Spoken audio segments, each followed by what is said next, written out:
भारतीय न्यायिक पद्धति में लोकहित मुकदमा PIL लाया गया तब भारत के मुख्य न्यायमूर्ति कौन थे? PN भगवती इसका जवाब होगा ऑप्शन सी। जनहित याचिका PIL जनहित को सुरक्षित करने के लिए की गई मुकदमेबाजी को संदर्भित करती है। अगला प्रश्न है, संसद में धन विधेयकों के संदर्भ में निम्नलिखित में से कौन सा कथन गलत है?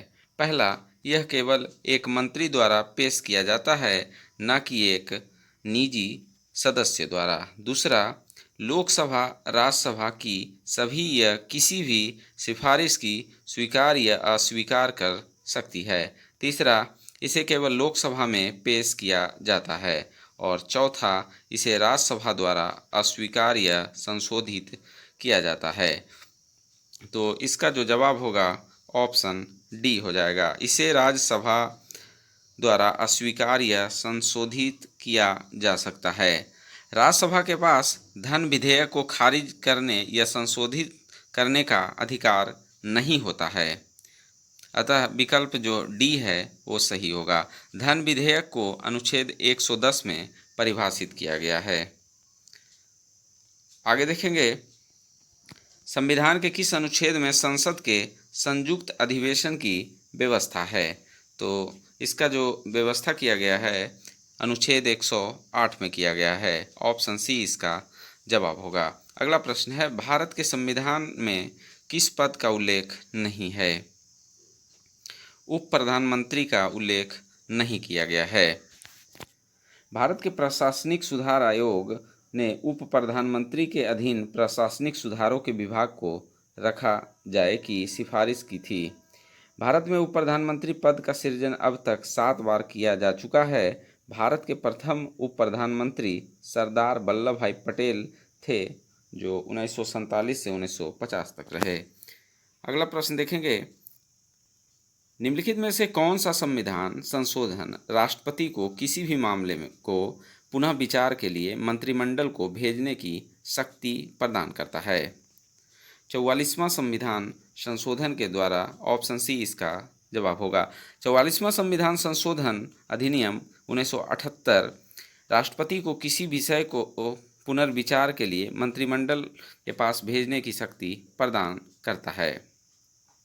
आगे देखेंगे, सर्वोच्च न्यायालय के न्यायाधीश बनने के लिए न्यूनतम आयु क्या है? तो इसका जो जवाब होगा इनमें से कोई नहीं हो जाएगा, क्योंकि इसे बनने के लिए न्यूनतम आयु सीमा निर्धारित नहीं की गई है। एक बार नियुक्त होने के बाद इनके अवकाश ग्रहण करने की आयु सीमा 65 वर्ष है। सर्वोच्च न्यायालय के न्यायाधीशों को पद एवं गोपनीयता की शपथ जो है राष्ट्रपति के द्वारा दी जाती है। आगे देखेंगे, भारत के राष्ट्रपति अपनी शक्तियों का प्रयोग करते हैं सीधे अथवा अपने अधीनस्थ अधिकारियों द्वारा। ऑप्शन डी इसका जवाब होगा। अगला प्रश्न देखेंगे, भारत में पंचायती राज प्रतिनिधित्व करता है? तो इसका जो जवाब है शक्तियों के विकेंद्रीकरण का, लोगों की सहभागिता का, सामुदायिक विकास का। तो ऑप्शन डी इसका जवाब होगा, क्योंकि ये सभी का प्रयोग भारत में पंचायती राज के द्वारा किया जाता है। अगला प्रश्न है, भारत में राजनीतिक दलों का पंजीकरण निम्नलिखित प्रावधानों में से किसके अनुसार किया जाता है? लोक प्रतिनिधि अधिनियम 1951 के द्वारा किया जाता है। ऑप्शन ए इसका जवाब होगा। अगला प्रश्न है, राज्य मानवाधिकार आयोग अपना वार्षिक प्रतिवेदन किसके समक्ष प्रस्तुत करता है? ऑप्शन ए इसका जवाब होगा राज्यपाल, ऑप्शन बी इसका जवाब होगा राज्य सरकार। मानवाधिकार संरक्षण अधिनियम 1993 के अनुसार राज्य मानव अधिकार आयोग राज्य सरकार को वार्षिक प्रतिवेदन प्रस्तुत करता है। राज्य सरकार इस प्रतिवेदन को विधानमंडल के सदन या सदनों के समक्ष रखवाता है। इस प्रकार इसका जो जवाब होगा ऑप्शन बी हो जाएगा। आगे देखेंगे, रॉलेट एक्ट का भारतीय राष्ट्रीय कांग्रेस ने विरोध किया क्योंकि इसका लक्ष्य था व्यक्तिगत स्वतंत्रता को सीमित करना। मार्च 1919 में रॉलेट एक्ट लागू हुआ। इस एक्ट के अनुसार किसी भी व्यक्ति को संदेह मात्र होने पर गिरफ्तार किया जा सकता था या उसे मुकदमों के माध्यम से दंडित किया जा सकता था। भारतीय नेताओं ने इस एक्ट को काला कानून भी कहा था। अगला प्रश्न है, निम्नलिखित में कौन आत्मीय सभा के संस्थापक थे? तो आत्मीय सभा की जो स्थापना की गई थी राजा राममोहन राय के द्वारा किया गया था। ऑप्शन ए इसका जवाब होगा। आगे देखेंगे, हुमायूं द्वारा लड़े गए 4 प्रमुख युद्ध में सही क्रम कौन सा है? तो इसका जो जवाब होगा, हुमायूं द्वारा लड़े गए 4 युद्ध थे। देवरा का युद्ध जो था 1531 ईस्वी में, चौसा का युद्ध 1539 ईस्वी में, कन्नौज का युद्ध 1540 ईस्वी में तथा सरहिंद का युद्ध 1555 ईस्वी में लड़ा गया। तो इस प्रकार इसका जो सही जवाब होगा ऑप्शन डी हो जाएगा। देवरा का युद्ध, चौसा का युद्ध, कन्नौज का युद्ध और सरहिंद का युद्ध। अगला प्रश्न है, मालाबार में मोपला विद्रोह 1921 किसका परिणाम था? खिलाफत आंदोलन। ऑप्शन बी इसका जवाब होगा। मोपला विद्रोह 1921 ईस्वी में मालाबार तट जो वर्तमान में केरल में है, खिलाफत आंदोलन के परिणाम स्वरूप प्रारंभ हुआ था। यह आंदोलन भूमि कर और पट्टेदारी से जुड़ता हुआ सांप्रदायिक रूप धारण कर लिया और भूमिपतियों जो प्रायः हिंदू थे के विरुद्ध सशस्त्र संघर्ष प्रारंभ कर दिया। तो इस प्रकार इसका जो जवाब होगा खिलाफत आंदोलन। अगला प्रश्न देखेंगे, किसने कहा था आज़ादी हमारी पहुंच के अंतर्गत है, हमें इसे कसकर पकड़ना चाहिए? तो महात्मा गांधी द्वारा कहा गया था। भारत छोड़ो आंदोलन के समय महात्मा गांधी के द्वारा कहा गया था। ऑप्शन सी इसका सही जवाब होगा। आगे देखेंगे, भारतीय राष्ट्रीय कांग्रेस के द्वितीय मुस्लिम अध्यक्ष कौन थे? तो भारतीय राष्ट्रीय कांग्रेस के द्वितीय अध्यक्ष बदरुद्दीन तैयबजी थे। ऑप्शन बी इसका सही जवाब होगा।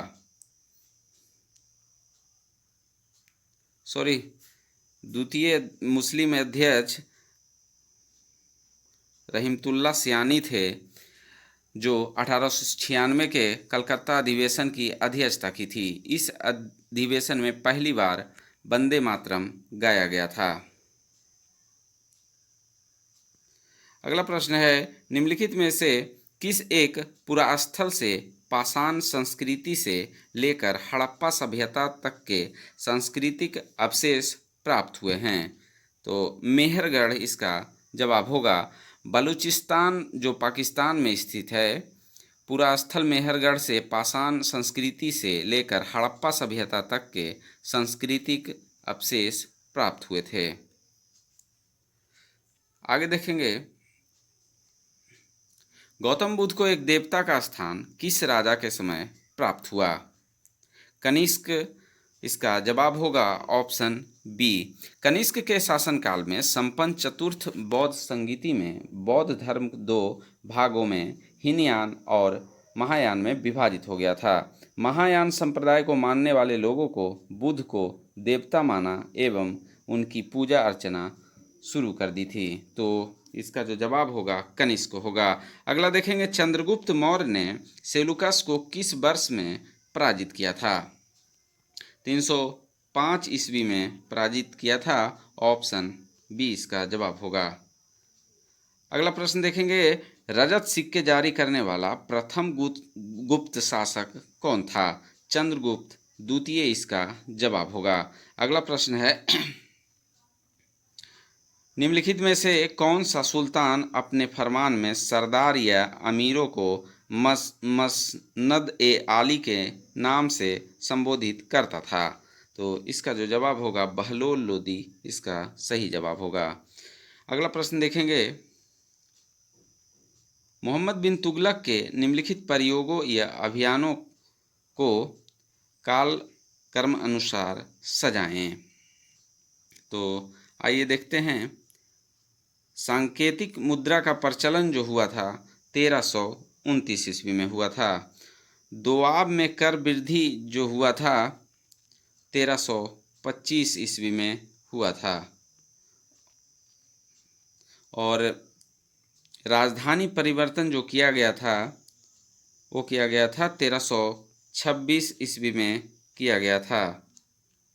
और कराचील अभियान जो था वो किया गया था 1337-38 में। तो देखा जाए तो इसका जवाब जो हो जाएगा ऑप्शन डी हो जाएगा, 2, 3, 1, 4। आगे देखेंगे, निम्नलिखित में कौन सा भारत का पहला पेपरलेस बजट है?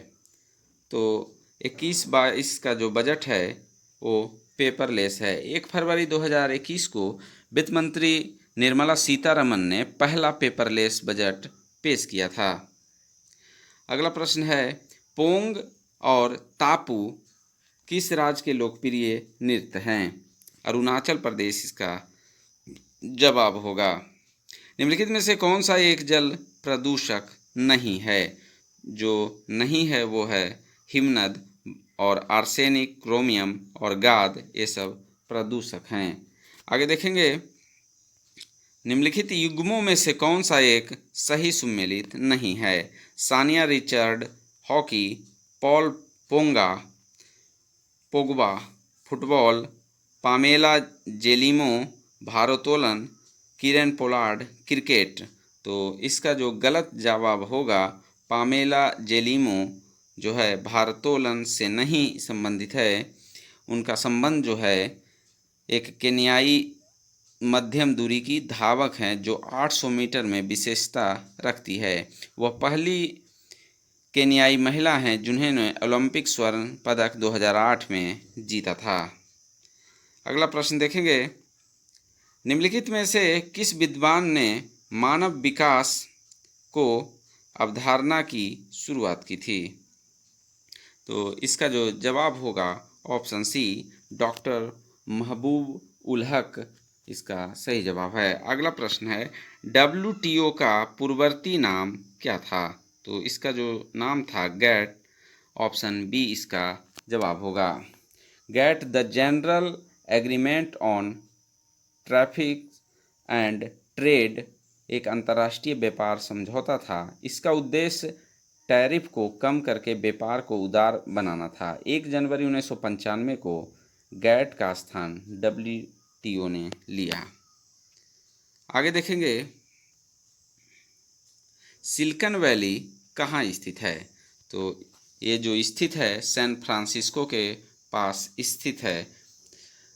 सिलिकॉन वैली अमेरिका के सैन फ्रांसिस्को के खाड़ी क्षेत्र के दक्षिणी भाग में स्थित है। यहाँ दुनिया की प्रमुख IT कंपनी है। अगला प्रश्न है, एक पारिस्थितिकी तंत्र के जैविक घटकों में शामिल है? उत्पादक, उपभोक्ता एवं अपघटक इसका जवाब होगा। अगला प्रश्न देखेंगे, national green tribunal NGT Bharat सरकार द्वारा स्थापित किया गया था। तो इसकी जो स्थापना हुई थी 2010 में की गई थी। 18 अक्टूबर 2010 को किया गया था। इसके द्वारा पर्यावरण संरक्षण, वन एवं अन्य प्राकृतिक संसाधनों से संबंधित मामलों का निपटारा किया जाता है। अगला प्रश्न है, जैविक ऑक्सीजन डिमांड एक प्रकार का प्रदूषण सूचकांक है जलीय वातावरण का। ऑप्शन ए इसका जवाब होगा। अगला प्रश्न है, राष्ट्रीय युवा दिवस 2023 का विषय क्या था? तो इसका जो विषय था विकसित युवा विकसित भारत, ऑप्शन बी इसका जवाब है। अगला प्रश्न देखेंगे, हाल ही में प्रसिद्ध व्यक्तित्व वाणी जयराम का निधन हो गया, उनका संबंध किस क्षेत्र से था? संगीत से था, ऑप्शन ए इसका सही जवाब है। अगला प्रश्न है, 74वां गणतंत्र दिवस की झांकी में किस राज्य की झांकी को प्रथम स्थान दिया गया है? उत्तराखंड इसका जवाब होगा। गणतंत्र दिवस 2023 में सबसे बेस्ट झांकी जो थी वो उत्तराखंड को दिया गया है, दूसरे स्थान पे महाराष्ट्र था और तीसरे स्थान पे उत्तर प्रदेश रहा। अगला प्रश्न है, दादा साहेब फाल्के अंतर्राष्ट्रीय पुरस्कार के लिए हेतु किस फिल्म को बेस्ट फिल्म के लिए चुना गया है? द कश्मीर फाइल इसका जवाब होगा। अगला प्रश्न देखेंगे, वायुसेना के नए उप प्रमुख कौन बने हैं? अमरप्रीत सिंह इसका सही जवाब होगा, ऑप्शन बी। आर्थिक सर्वेक्षण 2023 के अनुसार नारियल उत्पादन में किस राज्य का प्रथम स्थान रहा है? केरल इसका जवाब होगा, जबकि दूसरे स्थान पर कर्नाटक और तीसरे स्थान पर तमिलनाडु है। आगे है, 17वां वन स्थिति रिपोर्ट 2021 के अनुसार भारत के कितने राज्य या केंद्रशासित प्रदेशों ने 33% भूभाग पर वन्य लक्ष्य को प्राप्त किया है? 17 राज्य, ऑप्शन ए इसका जवाब होगा। देश में कुल वनावरण एवं वृक्षावन का प्रतिशत 24.62% है। आगे देखेंगे, पहली बार बीसीसीआई द्वारा आयोजित महिला प्रीमियर लीग 2023 में कुल कितनी टीम भाग लेगी? 5 टीम भाग लेगी, ऑप्शन ए इसका सही जवाब होगा। महिला प्रीमियर लीग के प्रथम संस्करण का आयोजन 4 से 26 मार्च 2023 तक किया गया। इसमें कुल 5 टीमें ने भाग लिया था। सबसे महंगी खिलाड़ी के रूप में स्मृति मंधाना को 3.40 करोड़ में आरसीबी द्वारा खरीदा गया। WPL के पहले सीजन का खिताब एमआई ने जीता है। अगला प्रश्न देखेंगे, नवोदित लेखकों को प्रोत्साहित करने के लिए उद्देश्य से भारत सरकार ने किस योजना की शुरुआत की है? युवा 2.0, ऑप्शन ए इसका जवाब होगा। अगला प्रश्न देखेंगे, ब्रिटेन के प्रधानमंत्री ऋषि सुनक का संबंध भारत के किस राज्य से है? तो इनका जो संबंध है पंजाब से है। अगला प्रश्न देखेंगे, पुरुष T20 वर्ल्ड कप का आयोजन 2026 में कहाँ किया जाएगा? तो इसका जो आयोजन किया जाएगा भारत एवं श्रीलंका में किया जाएगा। इस प्रकार इसका जो जवाब होगा ऑप्शन डी हो जाएगा। अगला प्रश्न देखेंगे, राष्ट्रमंडल खेल 2022 में स्वर्ण पदक जीतने वाले सुधीर लाठ का संबंध किस खेल से है? तो इनका जो संबंध है भारोत्तोलन से है।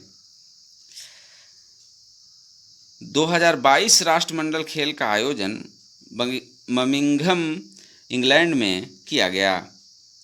इसमें भारत का स्थान चौथा रहा। भारत ने 22 स्वर्ण पदक में 16 रजत, 23 कांस्य पदक सहित 61 पदक जीते। सुधीर लाठ, जिनका संबंध हरियाणा राज्य से है, इन्होंने भारोत्तोलन में स्वर्ण पदक जीता है। अगला प्रश्न देखेंगे, बजट 2023 के अनुसार प्राथमिक घाटा जीडीपी का कितना प्रतिशत है? 2.3%, ऑप्शन बी इसका जवाब होगा। सिक्किम का नया राज्यपाल किसे नियुक्त किया गया है? लक्ष्मण प्रसाद आचार्य, ऑप्शन ए इसका सही जवाब होगा। आगे देखेंगे, यूनिसेफ इंडिया के नए राजदूत कौन बने हैं? आयुष्मान खुराना इसका जवाब होगा। वीर गार्जियन संयुक्त सैन्य अभ्यास जो भारत तथा जापान के मध्य हुआ, इसका आयोजन किया गया था। तो इसका जो आयोजन किया गया था हयाकुरी में किया गया था। ऑप्शन ए इसका सही जवाब है। अगला प्रश्न देखेंगे, भारतीय प्रधानमंत्री नरेंद्र मोदी द्वारा आदि महोत्सव का शुभारंभ कहाँ किया गया? नई दिल्ली इसका सही जवाब है। 12 से 27 फरवरी तक दिल्ली के मेजर ध्यानचंद नेशनल स्टेडियम में आदि महोत्सव का आयोजन किया गया। इसका आयोजन प्रतिवर्ष जनजातीय मंत्रालय द्वारा किया जाता है। अगला प्रश्न है, T20 cricketer of the year 2022 का अवार्ड किसे दिया गया? सूर्य कुमार यादव, ऑप्शन बी इसका जवाब होगा। अगला प्रश्न है, पद्म विभूषण पुरस्कार 2023 से सम्मानित श्रीनिवास वर्धन का संबंध किस क्षेत्र से है? इनका जो संबंध है विज्ञान से है। 2023 में कुल 6 नागरिकों को पद्म विभूषण दिया पुरस्कार से सम्मानित किया गया, जिसमें श्रीनिवासन वर्धन का संबंध विज्ञान एवं इंजीनियरिंग से है। आगे देखेंगे,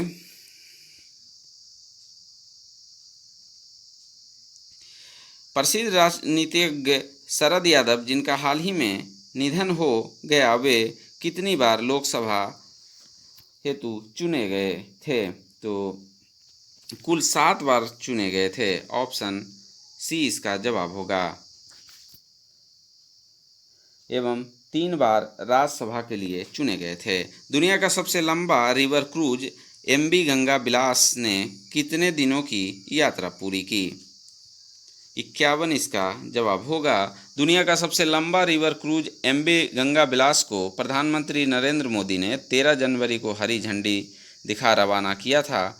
इस क्रूज ने लगभग 3200 किलोमीटर की यात्रा 51 दिनों में पूरी की। अगला प्रश्न है, भारत सरकार ने किस देश से 12 चीते लाने हेतु समझौता किया है? तो इसका जो जवाब होगा दक्षिण अफ्रीका हो जाएगा। इसके अंतर्गत 7 नर तथा 5 मादा चीतों को भारत लाया जाएगा। अगला प्रश्न है, the magic of the last story के लेखक हैं? तो इसके जो लेखक हैं सुधा मूर्ति हैं। अगला प्रश्न है, प्रतिवर्ष समर्पण दिवस मनाया जाता है। 11 फरवरी मनाया जाता है। पंडित दीनदयाल उपाध्याय के जन्म दिवस पर समर्पण दिवस मनाया जाता है। अगला प्रश्न है, शहाबुद्दीन चप्पू को किस देश का नया राष्ट्रपति बनाया गया है? बांग्लादेश का राष्ट्रपति बनाया गया है, जबकि प्रधानमंत्री जो है शेख हसीना है। वैज्ञानिक अनुसंधान केंद्र दक्षिण गंगोत्री की स्थापना कब की गई? तो इसकी जो स्थापना की गई थी 1983 में की गई थी, जो अटलांटिका में स्थित है। अगला प्रश्न देखेंगे, निम्नलिखित युग्मों पर विचार कीजिए। पहला, लिम्बू जनजाति का संबंध सिक्किम से है, कार्बी हिमाचल प्रदेश से और डोंगरिया उड़ीसा से है। तो उपयुक्त में से कौन सही सुमेलित है? 1 एवं 2, 2 एवं 3, या सी 1 एवं 2, डी सभी 1, 2 और 3। तो इस प्रकार इसका जो सही जवाब होगा सिर्फ हो जाएगा 1 और 3। ऑप्शन ए इसका सही जवाब है। लिम्बू जनजाति सर्वाधिक सिक्किम में पाई जाती है और कार्बी जनजाति असम में तथा डोंगरिया का संबंध उड़ीसा से है। तो कार्बी जनजाति हिमाचल प्रदेश में नहीं, असम में पाई जाती है। तो ये गलत है। तो इस प्रकार इसका जो सही जवाब है ऑप्शन ए होगा। अगला प्रश्न देखेंगे, एक देश के अंदर स्थित सबसे बड़ी झील कौन सी है? तो इसका जो जवाब होगा मिशिगन झील अमेरिका में स्थित है। इस झील का क्षेत्रफल 58,000 वर्ग किलोमीटर है। यह एक देश में स्थित सबसे बड़ी झील है। ऑप्शन बी इसका जवाब होगा। वायुमंडल में हाइड्रोजन की प्रतिशत मात्रा कितनी है? तो इसका जो जवाब होगा ऑप्शन ए 0.01% होगा, जबकि ऑक्सीजन 21% है और कार्बन डाइऑक्साइड 0.03% तथा हाइड्रोजन 0.01% और नाइट्रोजन का प्रतिशत जो है 78 है। सर्वाधिक नाइट्रोजन है। अगला है, निम्नलिखित में से कौन सी जलधारा गर्म जलधारा का उदाहरण नहीं है? तो जो नहीं है वो हो जाएगा पेरुवियन जलधारा। पेरुवियन प्रशांत महासागर की ठंडी जलधारा है। अगला प्रश्न है, भारतीय मानसून मौसमी विस्थापन से इंगित है, जिसका प्रमुख कारण है स्थल तथा समूहों का विभेदी तापन। ऑप्शन बी इसका जवाब होगा। अगला प्रश्न है, नॉकरेड जैवमंडल क्षेत्र किस राज्य में स्थित है? मेघालय इसका जवाब है। अगला प्रश्न देखेंगे, कौन सा डेल्टा कैंप कैमोरीन एवं कृष्णा डेल्टा के मध्य स्थित है? तो इसकी जो स्थिति है कोरोमंडल तट। अगला प्रश्न है, निम्नलिखित में से किसकी कोई इकाई नहीं होती? तो सापेक्षिक घनत्व की कोई इकाई नहीं होती है, जबकि घनत्व की इकाई होती है किलोमीटर प्रति मीटर क्यूब, और दाब का होता है न्यूटन प्रति मीटर स्क्वायर अथवा पास्कल। विस्थापन का होता है मीटर। अगला प्रश्न देखेंगे, निम्नलिखित में से किसे मापने के लिए स्टेलेगोमीटर का प्रयोग होता है? पृष्ठ तनाव को मापने के लिए इसका प्रयोग किया जाता है।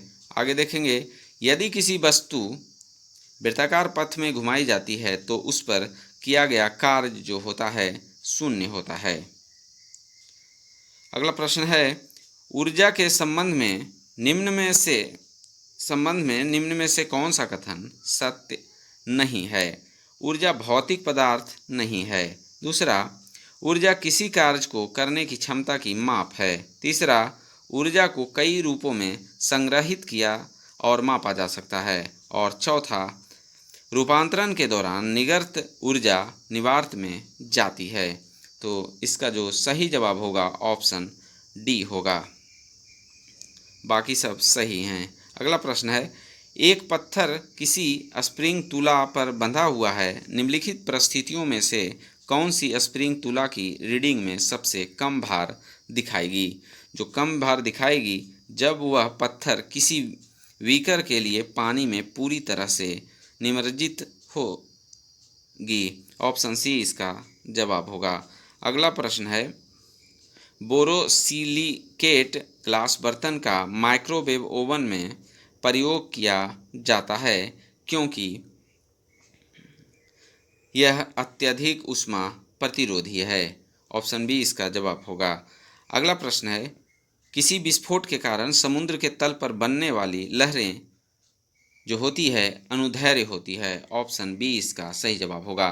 अगला प्रश्न है, हाइड्रोजन अणु का नाभिक किससे बना होता है? ऑप्शन ए इसका होगा केवल प्रोटॉन से, केवल एक प्रोटॉन से।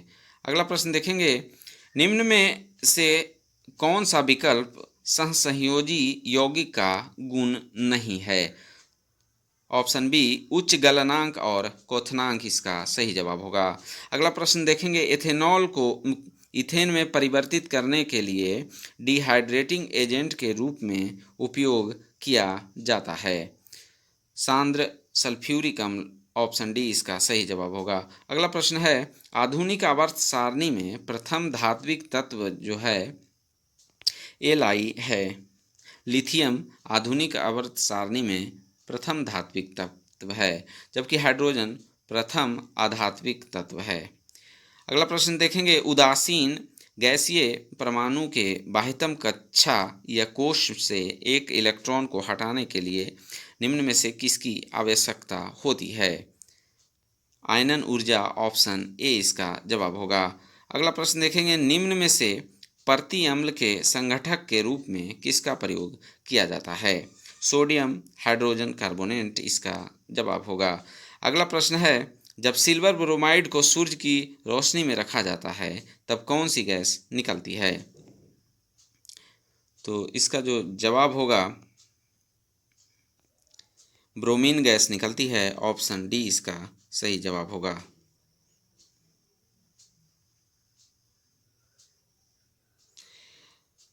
आगे देखेंगे, उस प्रक्रिया को क्या कहते हैं जिसके द्वारा कोई धातु अपने आसपास उपस्थित नमी, एसिड इत्यादि द्वारा प्रभावित होती है?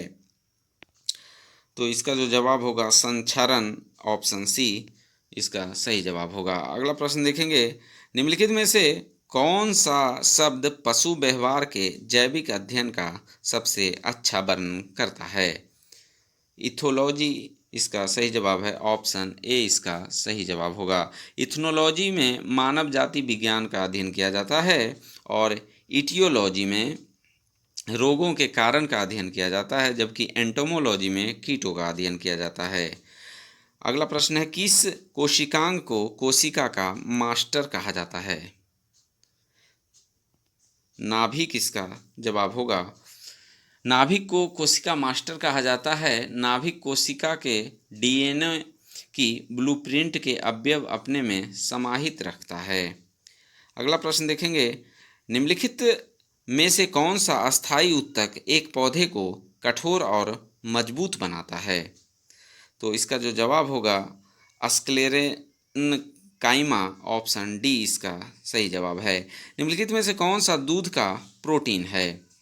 केसीन दूध का प्रोटीन कहा जाता है, ऑप्शन बी इसका जवाब होगा। अगला प्रश्न देखेंगे,